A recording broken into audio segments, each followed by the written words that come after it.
खुलुमबाय रायजोफोर दिनैनि गोदान भिडिअ बयखौबो बरायबाय दासिमनि माखासे खौरांफोर लानानै फैदों नोंथांमोना भिडिअखौ जोबजासिम नायलांदो आरो भिडिअखौ मोजां मोनोब्ला अन्नानै मोनसे लाइक खालामदो आरो चेनेलाव गोदानै फैदोंब्ला सानफ्रोमबोनि खौरां लानो थाखाय चेनेलखौ साबस्क्राइब खालामनानै बेल आइकनखौबो अलाव होनानै लादो अब्ला दासिमनि खौरांफोरा फारियै बर' हारिनि माखासे गाननाय जोमनाय दामनाय आगजुफोर मुवा बेसादफोरनि मादाव मोन 13खौ जीआई टेग मोननायनि उनाव आरोबाव मोन 8खौ जीआई टेग मोननो हाबावबाय।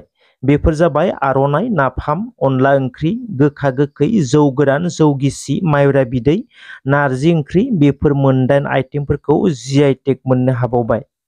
बर' हारिनि गेजेराव जौ जुवा ड्राग्स फेग्रा मुवा बाहायनायखौ होबथानायाव बर' बिमा गौथुमा गोख्रोङै बाहागो लानानै खामानि मावलांगोन होननानै बुंदों बर' बिमा गौथुमनिफ्राय लीला बसुमतारी। दुलाराय बर' फरायसा आफादजों दानानै होजानाय बर' बिमा गौथुमखौ जिल्लाफोराव आरो दखराफोरावबो बर' बिमा गौथुमखौ दालांबाय थागोन होननानै बुंदों। मिथिनाय बायदिब्ला बाक्सा जिल्ला बर' बिमा गौथुमखौ दाबाय। बर' हारिनि गेजेराव बर' बिमा गौथुमखौ दानायनि उनाव हारिनि गेजेराव सोलायनाय लाबोनो हागोनखौ मिजिं खालामदों बर' बिमा गौथुमा।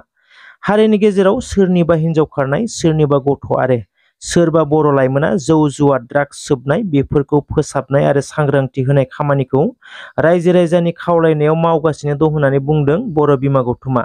हारिनि गेजेराव गासैबो रायजो राजाया जुदि बर' बिमा गौथुमखौ बुजिनानै बर' बिमा गौथुमनि गेजेरजों सांग्रांथि होनाय फोसाबनायखौ हामजानानै गौथुमखौ लेंहरनायनि गेजेरजों खामानि मावनो खाबु होयोब्ला ओनसोलाव बेफोरबायदि गाज्रि जेंनाफोरा लासैनो जोबलांगोन आरो बर' बिमा गौथुमा बेफोरखौ फोसाबनायाव अरायबो बाहागो लागोन होननानै बुंदों बर' बिमा गौथुमा। लखिमपुर जिल्ला ढकुवाखानायाव बिजेपिनि सासे बिबानगिरिखौ बुथारनानै सावनाय जाथाया सोराङाव फैदों। जाथाया थांनाय सनिबाराव बिजेपि किसान मर्चानि दैदेनगिरि सुनील गगैआ मोनाबिलि समनि 8:30 रिंगासोआव हरनि ओंखाम जाखांनानै आखायाव गंसे सिखा आरो टर्च लाइट लानानै न'नि बायजोथिं ओंखारलांदोंमोन। हरनि 12 न'आव फैफिनैयाव फिसाज्लाफोरा नागिरलांदोंमोन। न'निफ्राय 1 किल'मिटारसो गोजानाव ब्लाव ब्लाव जोंबाय थानाय अरखौ नुनानै फिसाज्लाफोरा खाथियाव थांनानै नायहैब्ला बिफानि गोथै सहआ अरजों खामबाय थानायखौ नुहैदोंमोन। खर', आखाइ आरो आथिंफोरा गैयामोन होनना बुंदों। सिखा आरो टर्च लाइटआ खाथियावनो गोग्लैना दंमोन होनना फोरमायदों। जाथायनि सायाव न'खरनिफ्राय अजद होनाय बायदिब्ला थांनाय 13 मेआव जयन्त गस्वामीखौ जाख्ल'नायनि दायाव गंसे हटेलाव रां घुस लाबाय थानाय समावनो ग्रेप्तार खालामनाय जादोंमोन। जयन्त गस्वामीनि ग्रेप्तार जानाय आरो सुनील गगैनि बुथारजानाय बे मोननै जाथाया सोमोन्दो दं होननानै फोरमायदों। मिथिनाय बायदिब्ला जयन्त गस्वामीखौ ग्रेप्तार खालामनायाव सुनील गगैआ हेफाजाब होदोंमोन, जायनि जाउनाव सुनील गगैखौ गोबां बार बुथारनायनि हुमकिबो होबोबाय थादोंमोन होनना सुनील गगैनि बिसिया बुंदों।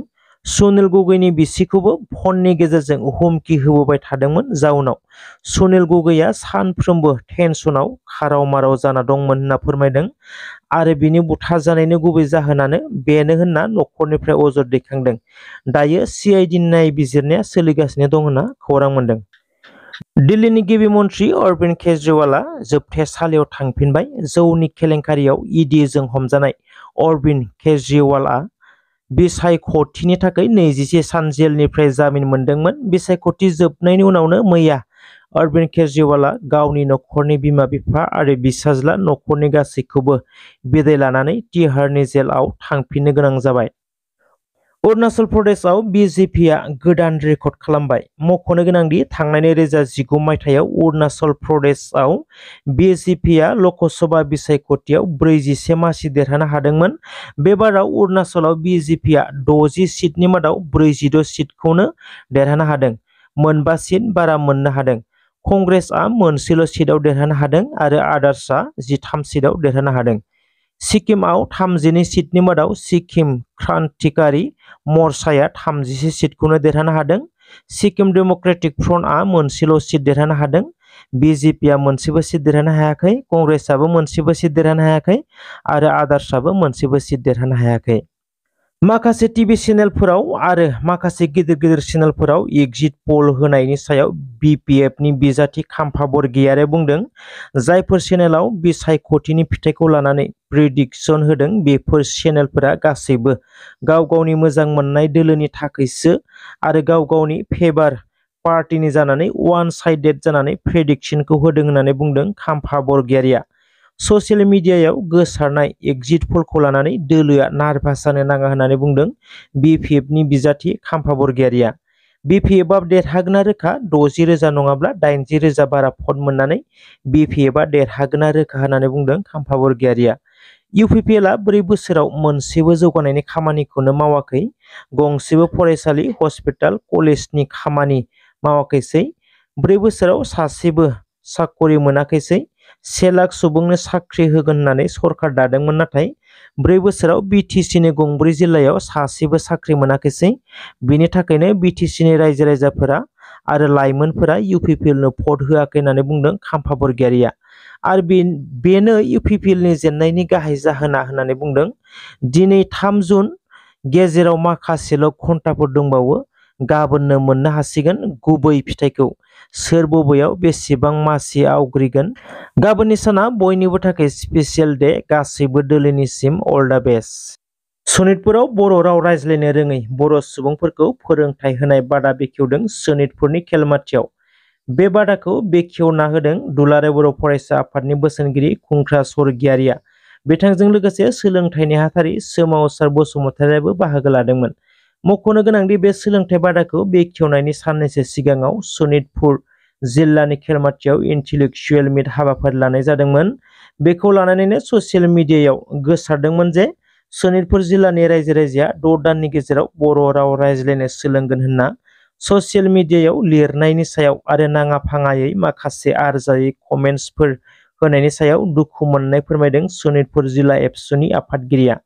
बिथाङा बुंदों सनितपुरनि बर'फोरा 95% बर'फोरानो बर' राव रायज्लायनो रोङो, 5%ल' बर'फोराल'सो बर'ब्लाबो बर' रावखौ रायज्लायनो रोङा। मिरु एबसुआ जि थांखिजों बे फोरोंथाय सेन्टारफोरखौ गुबुन जिल्लाफोराव जेरै गायसनदों, सनितपुर जिल्लायावबो जिहेतु दरफा दरनै गामिनि बर'फोरा बर' राव रायज्लायनो रोङा, बेखौ नोजोर होनानै सनितपुरावबो बे सेन्टारखौ फसंनाय जादों। नाथाय बेनि ओंथिया बे नङादि सनितपुरनि बर'फोरा बर' राव रायज्लायनो रोङा। ससियेल मिडियायाव लिरनाय कमेन्ट्सफोर होलायनाय बेफोरो साधारन बाथ्रा नङा, मानोना जातिनि खोथा दं। बेनिखायनो ससियेल मिडियायाव बेफोरबायदि फोसावनायनिफ्राय जानगाराव थानो खावलायदों सनितपुर जिल्ला एबसुनि आफादगिरिया। थेंक इउ सो माच रायजोफोर जायफोरा भिडिअखौ जोबजासिम नायजोब्बाय। भिडिअखौ मोजां मोनदोंब्ला अननानै मोनसे लाइक खालामदो। नोंथांमोननि मोनसे लाइकआनो आंनि गिदिरथार थुलुंगानाय जागोन। आरो चेनेलाव गोदानै फैदोंब्ला अननानै चेनेलखौ साबस्क्राइब खालामनानै लादो सानफ्रोमबोनि खौरां लानो थाखाय। थेंक इउ सो माच। होनायाव बे हाबाफारिया बेखेव जाबाय आरो लोगोसे दुलाराय बर' फरायसा आफादनि सोलोंथाइ नेहाथारि सोमावसार बसुमतारि बिथांमोना बेहायबो बाहागो लादों आरो बे ओनसोलनि मेलेमजिबि बिथांमोनजों लोगोसे बे ओनसोलनि बर' थुनलाइ आफादनि बिबानगिरि बिथांमोनजों लोगोसे ओनसोलनि रायजो राजा बिथांमोनजों नैबे दिनैनि जि लेंगुवेज जि लार्निं सेन्टार जि जोंनि गावनि बर' रावखौ जोंनि सनितपुर जिल्लायाव थानाय नैबे खेलमाथि ओनसोलनि बबेबा गामिनि सासे सानै सुबुंफोरा मोजाङै जाय बिथांमोना मोजाङै जि रायज्लायनो रोङा, जाहाथे मोजां सरसा जायो, बेखौ दिनै जोङो इन'ग्रेट खालामनानै होनाय जाबाय। दा बेखौनो लानानै माखासे दाखालि बय नैबे खेलमाथि ओनसोलावनो जि इन्टेलेक्चुएल मिट मोनसे जादोंमोन आरो बेखौनो लानानै जि सनितपुर जिल्लानि बर' रायजो राजा बिथांमोना माने बर' रावखौ 6 दाननि गेजेराव सोलोंगोन बेबायदि मोनसे माने ससियेल मिडियाफ्राव एसे लिरनाय बायदि जोङो नुनो मोन्दों आरो बेनि गेजेरजों गोबां रोखोमनि माने सुबुंफोरा नांगौ नाङा माने नाङा फाङा माखासे माने कमेन्टफोरखौ होलायनायखौ जोङो नुदों। बेवहाय आङो सनितपुर जिल्ला दुलाराय बर' फरायसा आफादनि बिबानगिरि जानानै मोनसे बाथ्राखौ माने खुब स्पस्त भाबै आङो बुंनो नाजादों आरो बुंनो सानदों दि सनितपुर जिल्लायाव थानाय बर' रायजो राजा बिथांमोना माने 90% 95%आनो बर' रावजों रायज्लायनो रोङो। खालि बबेबा गामिफोराव माने रावखौ बुजियोब्लाबो सरसा खालामनायाव बिथांमोननि जिथु सरसा जाया हिसाबै राव रायज्लायनाया स्पस्त जायैनि थाखायनो जोङो नैबे माखासे फिसा सेन्टारफोरखौ जोङो जिहेतु दुलाराय बर' फरायसा आफादा होनायलाय जोङो बेखौसो बेहाय होदों। थिग बेबायदि सनितपुर जिल्लानि बेयाव थानाय बर' रायजो राजा बिथांमोना बर' राव रायज्लायनो रोङै बेबायदि नङा। दा बेखौनो लानानै माने खुब माने मा होनगोन माखासे सुबुंफोरा माने नाङा फाङा माखासे कमेन्टफोरखौ होलायलायनायाव बेफोर मोजां